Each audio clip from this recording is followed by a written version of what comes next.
Don Mauricio, muchas gracias por acompañarnos en Palabra FAO en esta oportunidad.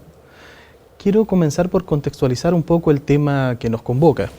Según la Encuesta Nacional Urbana de Seguridad Ciudadana, ENUSC 2023, la sensación de inseguridad llegó a un máximo histórico de un 90.6%.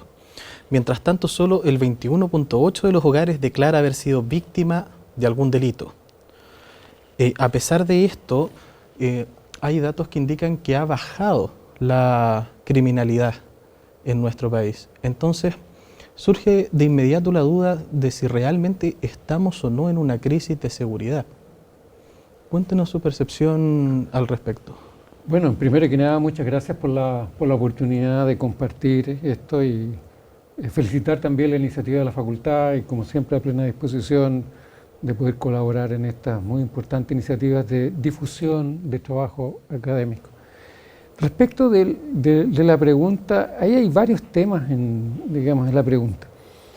Primero, la pregunta es si efectivamente han disminuido o no los delitos.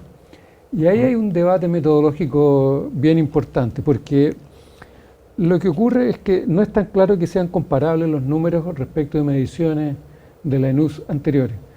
Tradicionalmente la ENUS se tomaba en diciembre hasta antes de la pandemia.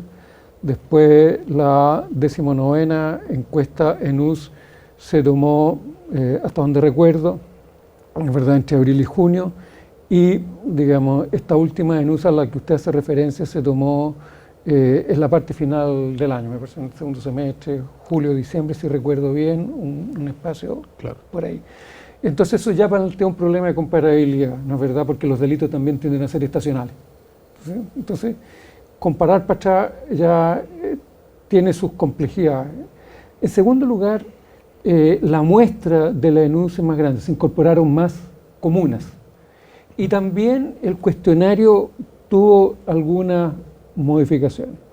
Eso llevó a que distinguidos colegas y personajes públicos hicieran una fuerte crítica metodológica a la ENUS, a que usted hace referencia, que está indicando eso. Entonces, ahí los encargados de la ENUS, particularmente la subsecretaria de Prevención del Delito, defendieron muy bien, plantearon una defensa de la ENUS. Entonces, ahí lo primero hay que decir, hay una discusión si es comparable o no, si han bajado los delitos o no, por todo lo que estoy señalando. En segundo lugar, está el tema de que tiene que ver con esta sensación del crimen, ¿verdad? Y claro, hay otra cuestión, que la criminalidad ha cambiado sustantivamente en el país. Nuestra criminalidad, yo hice estudios de victimización delictual durante la década del 2000, durante la década del 2010, hice estudios de costo económico del delito, ¿no es verdad?, en Chile, en 5 países de América Latina. Y entonces, la conclusión que teníamos hasta, bien entrada la década del 2010, por ahí yo le diría 2012, 2014, en que la característica central del delito en Chile es que era un delito de bagatela, ¿no es verdad? De hecho, los principales delitos, los más significativos en términos cuantitativos, eran el robo desde el auto, es decir, cuando a la señora le rompían el vidrio y le sacaban la cartera, robaban un espejo, una radio, etc. El segundo delito más significativo en Chile era el hurto, ¿no es verdad?, que era la mecha en el supermercado, los mecheros, ¿no es verdad?, eso me refiero con la mecha, que era que, le robaban el balón de la casa porque la reja se quedó abierta, o le sacaban, la billetera en el metro, en la micro. Eso eran los delitos, o el lanzazo, qué sé yo. Entonces, y el tercer delito más significativo es la que en el ambiente delictual se llama la monra, ¿no es verdad? Se metían a la casa, robaban, ¿no? Claro. Pero hoy día los delitos que han crecido son otros, y son delitos que no teníamos, que tienen un alto impacto emocional, no solo en las víctimas, sino que en la ciudadanía. ¿Cuáles son esos? Los portonazos, las encerronas, los secuestros extorsivos y los asesinatos por encargo, ¿no es verdad? Entonces, ese tipo de delitos ha venido a impactar muy, muy fuertemente a la ciudadanía. Y eso, digamos, ha hecho crecer una sensación de temor y una que ha ido escalando. Entonces, ahí hay elementos que tomar en consideración para poder entender esta dinámica del temor. Incluso hay algunos chistes, unos memes que dicen, oye, qué bueno que me asaltó un delincuente chileno, ¿no? ¿Verdad? A lo de antes. Entonces, eso es para clarificar un poco el contexto en el que estamos hablando. Antes de entrar en eso, y le agradezco la contextualización, efectivamente se ha dado que por lo menos hay una mayor cobertura mediática de estos casos, pero es efectivo que han aumentado, no podemos desmentirlo. Entonces, tenemos crímenes que son más violentos, tenemos crímenes que, como bien decía usted, dejan un impacto emocional, una huella más grande y más difícil de borrar. Entonces, ¿es correcto hablar, como le preguntaba, de una crisis de seguridad? Y hago al tiro la segunda pregunta, que es, ¿cómo ve usted que los medios lo han manejado? Porque es evidente que hay una agenda, que hay grupos de poder detrás de los medios. Entonces, ¿qué tan efectivo es esto? Bueno, mire, respecto a eso, los medios no inventan los temas. Los temas están ahí y lo que hacen los medios es darle visibilidad, que es distinto.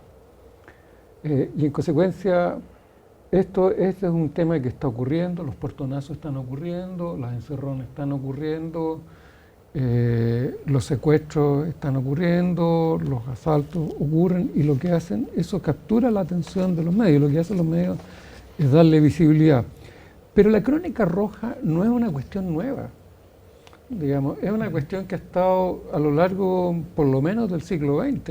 Por ejemplo, en la vieja democracia, antes de 1973, el Clarín se especializaba en la crónica roja y su gran impacto era, digamos, la crónica roja. Entonces, habían delincuentes muy populares, el Loco Pepe, Escarpizo, que aparecían siempre y eran célebres delincuentes. Entonces, no es algo nuevo, o sea, y no es, yo no podría argumentar que es una crítica intencionada o un manejo mediático intencionado para generarle alguna situación incómoda al gobierno de turno, cualquiera que éste sea.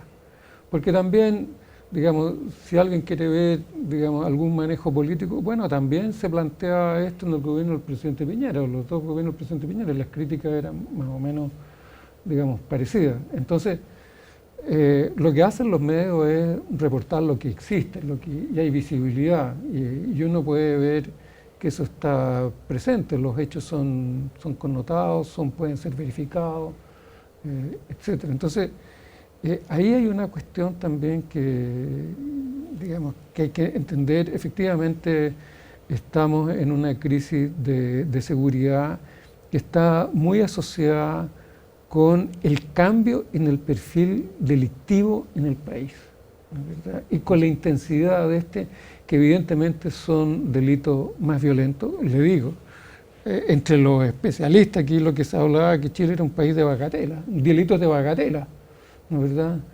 Todavía seguimos siendo el país más seguro de América Latina, pero, digamos, nuestros delitos se han incrementado y la violencia de los delitos se han incrementado. Se ha triplicado la tasa de homicidios en el país. ¿Cuánto reportó la PDI hasta este momento? Si recuerdo bien el número, son 672 homicidios cometidos en el año, en lo que va del 2024 en el país. Es una cifra que nunca habíamos tenido. Entonces, desde ese punto de vista, bueno, es evidente que estamos en una crisis de seguridad.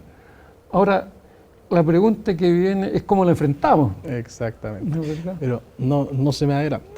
Está bien. Antes de entrar a ese tema, es importante lo que usted menciona, porque los medios de comunicación efectivamente cubren lo que está sucediendo.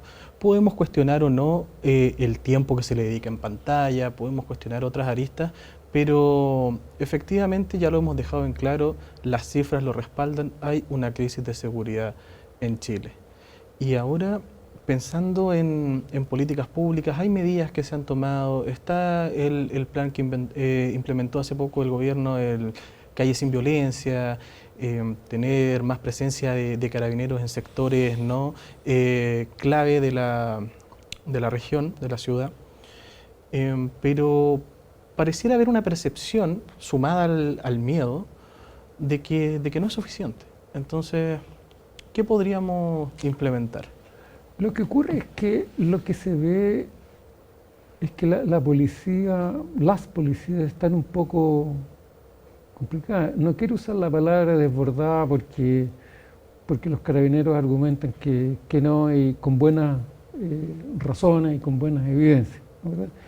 Pero sin duda que hemos tenido un incremento de la actividad delictiva en los términos que estoy hablando, ¿no es verdad? El perfil delictivo cambió y por lo tanto los diseños operativos de nuestras policías estaban orientados al tipo de criminalidad que teníamos anteriormente, Claro.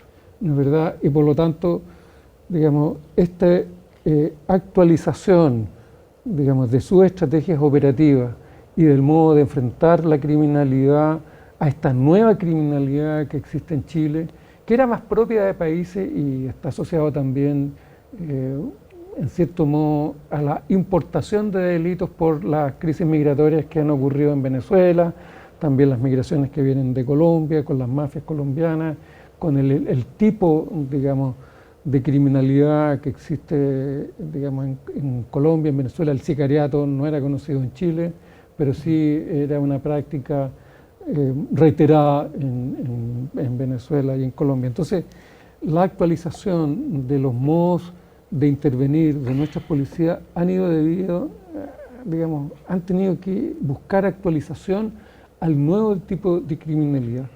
Y eso tarda. Entonces, la estrategia o lo que ellos pueden, digamos, lograr es más bien contener el fenómeno para después pasar a otra etapa, que yo entiendo que es la estrategia que están tratando de usar ahora, la contención, pero ahí también han tenido dificultades. Ahora, dentro de eso también el temor, digamos, se ha expandido por este nuevo tipo de criminalidad y ha llevado a muchos a solicitar la intervención militar, ¿no? ¿Verdad? De las Fuerzas Armadas, de los militares. Pero ahí también, digamos, el debate político ha estado bien complejo, bien enredado, diríamos, en el sentido de que las propuestas que se hicieron ya desde el gobierno pasado con la protección de la infraestructura crítica entraron en una dinámica más bien de intereses políticos antes que intereses ciudadanos. Y hoy día se está retomando la idea de aprobar estas leyes que protegen la infraestructura crítica para apuntar ya no solo a la defensa del metro o otro tipo de infraestructura pública, sino que también ahora se está apuntando a la defensa de los hospitales, los consultorios, para concentrar ahí militares, para evitar esto que delincuentes vayan a rematar a los que han entrado heridos, ya sea apuñalados o baleados, digamos, a los hospitales, que fue lo que ocurrió, entiendo, la semana pasada en La Granja y que ha ocurrido en otros eventos. Entonces, eso está asociado también al nuevo tipo de criminalidad que estamos enfrentando. En consecuencia, el nuevo tipo de criminalidad requiere de nuevas estrategias, de nuevos instrumentos. No vamos a obtener los buenos resultados haciendo lo que hacíamos para otro tipo de criminalidad del delito de bagatela. Entonces, claro, hay que actualizar las estrategias, actualizar los instrumentos, disponer de otras maneras todos los recursos que tengamos, y hoy día muchos están viendo a las Fuerzas Armadas como un recurso a utilizar en este espacio de nueva criminalidad. Detengámonos justamente en eso. Tenemos como país una experiencia no muy grata, ¿no? En relación a las intervenciones de las Fuerzas Armadas, sin más recordar lo que sucedió hace poco, el 2019, con el estallido social. Entonces, realmente, desde su opinión, ¿es factible que se logre un control sobre la implementación de las Fuerzas Armadas en estos puntos de seguridad que podrían darse? Es una discusión ahora respecto, es un debate abierto, ¿ah?, de lo que ocurrió con las Fuerzas Armadas y los Carabineros en el 2019. Hay grupos que tienen una opinión muy negativa de ello y hay otros grupos que tienen una opinión contextualizada en el sentido que era un instrumento que había, digamos, que utilizar. No es un debate cerrado ni hay una conclusión única respecto a eso. En consecuencia, es una cuestión abierta. Ahora, lo interesante es que quienes en esas épocas, 2019, 2020, 2021 y 2022, se oponían muy fuertemente al uso de las Fuerzas Armadas, son hoy día quienes también la están promoviendo muy fuertemente, ¿no es verdad?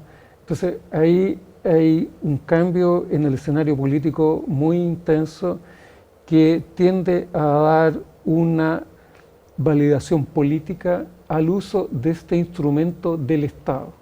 Ahora, la pregunta que viene es si es un instrumento al que tengamos que acudir ahora y hay razones para pensar que puede ser un instrumento efectivo.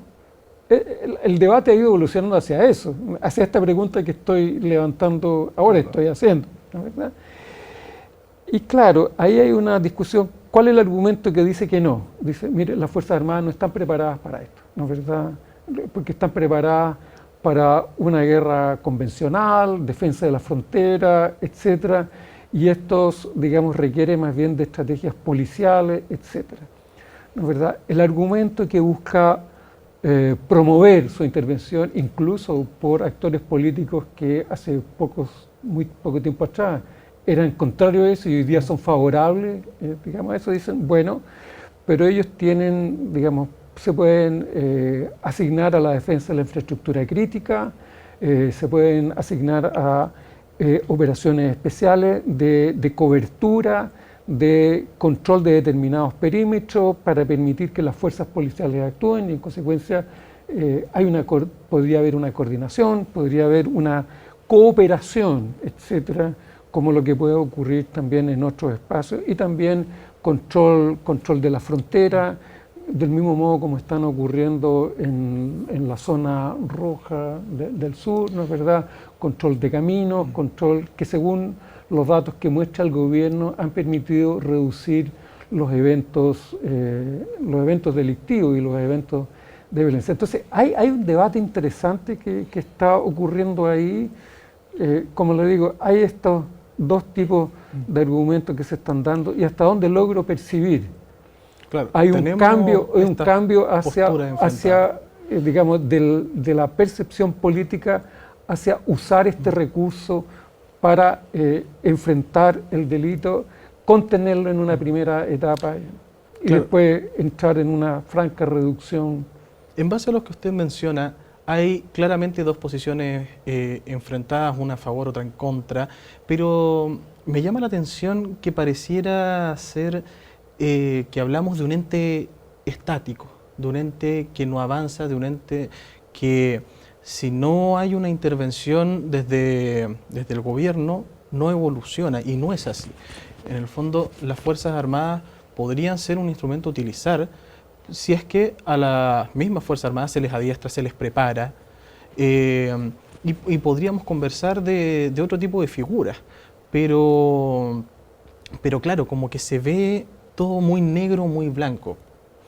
Ahí hay dos cuestiones que son centrales para definir el rol que las Fuerzas Armadas podrían tener esto. Uno, estas normas de la discusión de la defensa de la infraestructura crítica, la protección de la infraestructura crítica. Ese es un elemento central.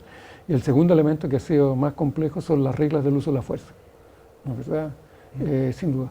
Ahora, uno tiende a pensar, digamos, que bueno, el ejército o las Fuerzas Armadas, otras, pues, tienen algún cierto entrenamiento que va más allá de la infraestructura, digamos, de la guerra tradicional, convencional. Me imagino yo que tendrán algún cierto entrenamiento en tema de guerra y guerrillas, que puede ser lo más cercano en este espacio que puede haber respecto del crimen y el crimen organizado, porque el crimen organizado se esconde en las ciudades, en las urbes, entonces en ese espacio. Pero le digo, hay dos espacios que el ámbito político el segmento político, el sistema político tiene que resolver antes de acudir a este instrumento que tiene el Estado, que es la infraestructura crítica, la protección de la infraestructura crítica y las reglas del uso de la fuerza, ¿verdad? Porque los militares, claro, se les puede dar el mandato, pero ¿bajo qué normas, qué reglas van a usar la fuerza? Entonces, tiene que tener claro ese mandato para, si es que el sistema político va a acudir a esta herramienta, bueno, eso tiene que estar claro. Absolutamente, o sea, es algo que hay que definir. Y ahora, profesor, para ir cerrando el capítulo. ¿Cómo resolvemos esto? Exactamente. ¿Cómo resolvemos esto o cómo avanzamos? Y lo otro que quiero consultarle, o más bien pedirle, es un mensaje ya a la ciudadanía, a quienes nos estén viendo en base a esto. ¿Cómo, como ciudadanos, tomamos una decisión informada, no solo ahora que estamos en un contexto de elecciones, sino que permanentemente? Porque pareciera que estamos un poco indefensos como ciudadanos en el sentido de las decisiones o cuánto nosotros podemos realmente aportar para que esto cambie. ¿Cómo lo ve usted? ¿Cómo lo vislumbra? Bueno, digamos, acudiendo a los mecanismos de la democracia, ¿no es verdad? Y en primer lugar, eso implica que los ciudadanos hagamos sentir nuestro parecer, nuestras angustias, nuestras aspiraciones, nuestras demandas al sistema político, digamos, y que el sistema político las recoja desde este punto de vista y en consecuencia, digamos, pueda enfrentar este tema que es el principal tema por lejos que preocupa a la ciudadanía. Entonces, eso es. Ahora, ¿qué instrumentos tiene el Estado o qué diseños de política pública pueden haber para enfrentar este tema? Bueno, sin duda aquí hay dos grandes áreas. Unas intervenciones de largo plazo, digamos, que son las estrategias de prevención social del delito, que lo que buscan es cambiar el destino probable de alguien que de otra manera optaría por el delito a que no lo haga. Y eso implica mejorar la calidad de la educación, expandir la calidad de la educación, mejores oportunidades laborales, mejores oportunidades también de emprendimiento, reforzamiento de los valores ciudadanos, los valores cívicos, reforzamiento de la familia. Digamos, lo que uno ve, yo en mi actual proyecto Fondesit de investigación, yo he entrevistado a 387 presidiarios en 10 cárceles de Chile en 5 ciudades. ¿Verdad? Y lo que uno ve es que, claro, digamos, hay mucho de estos temas de valores familiares y familia en crisis. Entonces hay un reforzamiento ahí de los valores prosociales.